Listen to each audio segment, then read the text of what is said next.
अस्सलाम वालेकुम मेरे दोस्तों भाइयों, खुशामदीद आइडियल विजन एजुकेशन में। जैसे कि मैं आपको डिज़ाइनिंग के मतलब सॉफ्टवेयरों के बारे में बता रहा हूं, तो मैंने आज जितने भी सॉफ्टवेयर मैं आपको इंस्टॉल करने का तरीका बताता जाऊंगा, क्योंकि आज मैंने विंडो नहीं इंस्टॉल की है तो उसके बारे में मैं सारे ये सॉफ्टवेयर इंस्टॉल कर रहा हूँ। तो मैंने कहा आपको भी ये है स्वीट 3D होम। आपने क्या करना है, इसको यहाँ पे run admission, yes, okay okay, I accept, okay. 32 में करना है, 64 में करना है, वो आपकी मर्जी है। Next next next, back back back. 64 में करेंगे तो फिर भी चलेगा, 32 में करेंगे फिर भी चलेगा।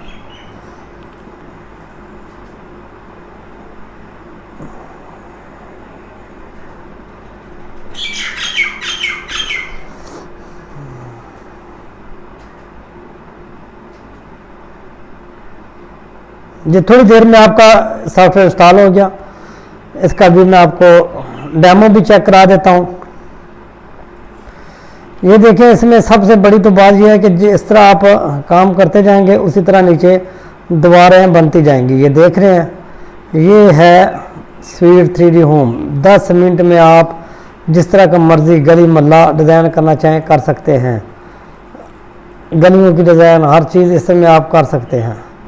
इंटरनल डिज़ाइनिंग के लिए इस्तेमाल होता है। आप किसी तरीके का फर्नीचर रखना चाहते हैं, फर्नीचर रख सकते हैं। बेड रखना चाहते हैं, बेड रख सकते हैं। कुर्सी रखना चाहें, कुर्सी रख सकते हैं। ये मैं आपको चेक भी करा देता हूँ। यहाँ से आप इसको इस तरह मूव करके चेक भी कर सकते हैं। ये देख रहे हैं। तो इसी के साथ मैं इजाज़त चाहता हूँ। अल्लाह हाफ़िज़। हमारी वीडियो को लाइक और शेयर ज़रूर कर दिया अगर, ताकि आपको हर आने वाली वीडियो मिल सके।